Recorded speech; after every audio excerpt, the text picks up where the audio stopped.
আল্লাহর কুদরত দেখলে মুসলমানের পরিভাষা কি? এই যে জানে না, দেখছেন কি বলেন? জোরে বলেন। এই যতবার সুবহানাল্লাহ বলছেন ততবার জান্নাতে এক একটা ফলের বাগান আপনার জন্য বরাদ্দ হয়ে গেছে। এই বাগানটা কত বড় হতে পারে? আচ্ছা বলেন তো, কয়টা গাছ মিলে একটা বাগান হয়? দুইটা, তিনটা, চারটা? অন্তত 1000 গাছ লাগে একটা বাগান হইতে। তো 1000টা ফলের গাছ মিলে একটা বাগান। একটা গাছ কত বড়?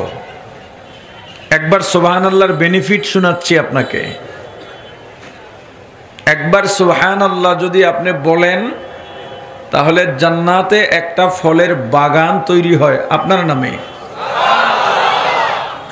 এই বাগানটা কত বড় সেটা পরিমাপ করার জন্য একটা গাছের এরিয়াটা শুনাই।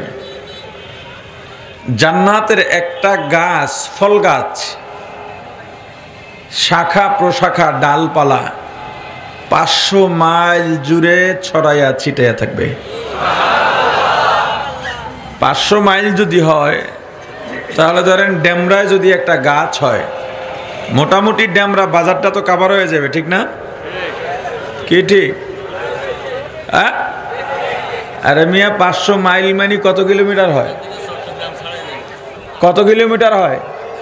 750 কিলোমিটার, আরো একটু বেশি। 1 মাইলে 1.5 কিলো না, আরো একটু বেশি।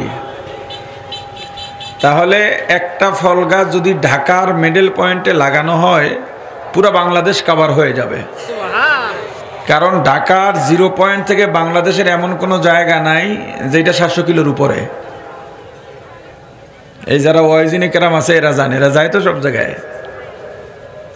টেকনাফ তাও এত দূর না, এদিকে কুড়িগ্রাম এত দূর না, ওদিকে শেরপুর এত দূর না, ওদিকে কুয়াকাটা এত দূর না। তার মানে একটা ফল গাছ বাংলাদেশের সমান। তাহলে এমন একটা ফলের বাগান পাবেন কি বললে?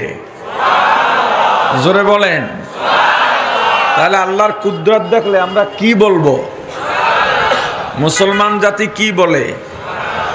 বলে ওয়াও। কি বলে?